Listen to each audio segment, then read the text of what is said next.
muuqata waa qalad haddii wax lagu hayaa hal qabto socodaya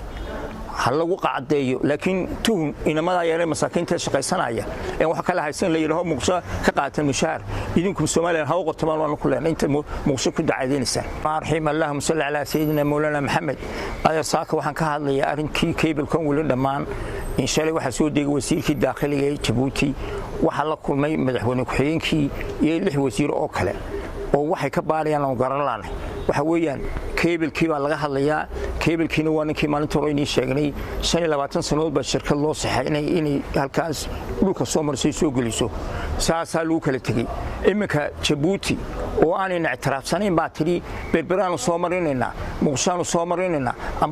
Mombasa soo marinayna oo ka xanaaqaysa inay tala Soomaaliya soo marinayna oo Hargeysa soo marinayna ka xanaaqaysa waxaan leenahay Djibouti waxaan nagaga lumay baan laanahay walaalayaal sharci baan leenahay sharci dejin baan leenahay sharci dejintuna waanu baas kareynay 5 sanadood in shirkadda la siiyo ay dhulka soo mariso waana soo marisay waana ku faraxsanahay marka waxaan cable-kan berbera soo marinaysan